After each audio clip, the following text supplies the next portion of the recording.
In nutshell, whenever Rahu Ketu occupy the center houses, there is bound to be a transformation in the person's life.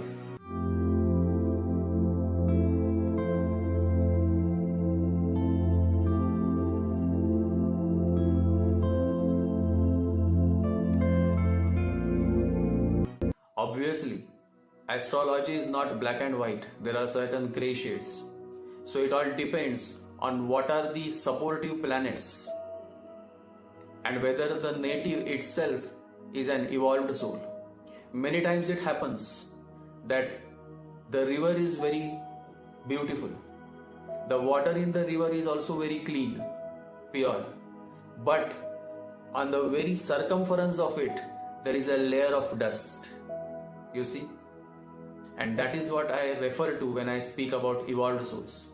An evolved soul many times is in such a situation that he or she is an evolved soul, but at the moment the situation is such that on the layer of it, on the outer layer, on the circumference, there is a layer of dust. All that is required is the right time, and when the right time comes, the layer of the dust is removed, and then you see the actual pure water.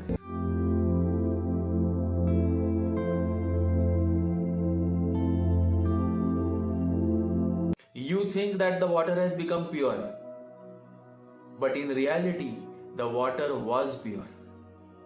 You understand what I am saying? And that is what this kind of men and women are. That is how Ratnakar was. In the beginning of his life, he was a thief, a looter, a murderer. And a time came in his life when he completely transformed. He attained enlightenment and he became Saint Valmiki.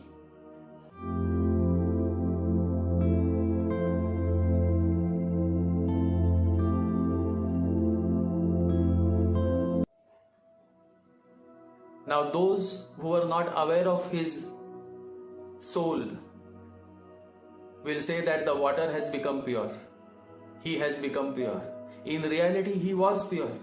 But there were some karmic layers because of which he was involved in those kind of wrongdoings. As soon as that was taken away, as soon as that faded away, the real pure soul, the real Valmiki welled up, and Ratnakar became Saint Valmiki, the same Saint Valmiki who scripted the Ramayana scripture, which is currently being read by millions of Hindus. Saint Valmiki once was a thief, a murderer. Similar is the case with Saul. Saul used to hate Jesus and his followers. He caused much trouble to Christians. And one day, while walking, he fell and he was injured. His eyes started bleeding. He lost his eyes. And then there were some Christians passing by and they said, "Let us take him to Jesus." And they took him to Jesus, and Jesus was sitting beneath the tree. And Jesus just moved his hands on his bleeding eyes, and Saul got back his eyes. And not only he got his eyes, but he also got a new sight, a new perspective. And to remember this moment, he changed his name. From Saul, he became Paul. And that is how Saint Paul was reborn. And it is this same Saint Paul who built many churches.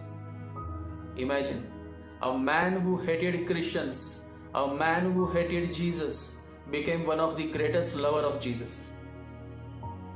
And he built many churches during those times.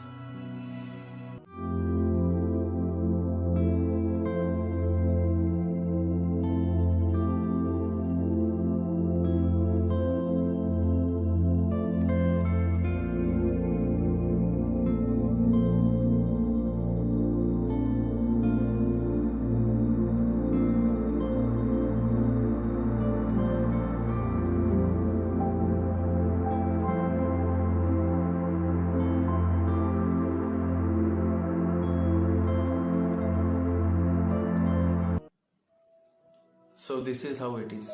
Life can transform. And when it transforms, you will find many cheap people, shallow women who will try to pull you back, who will say, you did so many bad things, you did this and you did that, and now you are doing all these good things. So you see how the cunning mind is, and you will find many such people in your life too. They will always try to pull you back. They will never appreciate the fact that you have changed for good, because they never want you to become good. Because if you become wise, how can they exploit you? They will not be able to exploit you. The society will not be able to exploit you. The society never wants you to become wise. The society always fears an individual. Always remember this.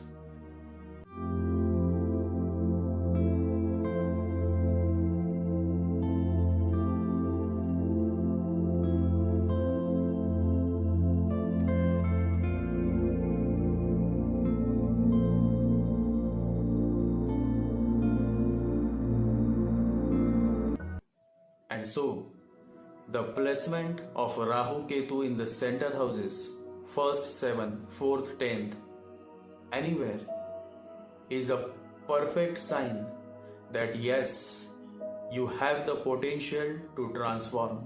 You have the potential to work towards your self-growth. After all, when you die, what will come with you? Neither your bank balance, neither your cars and neither your bungalows. Nothing will come with you. Only your self-growth will come with you.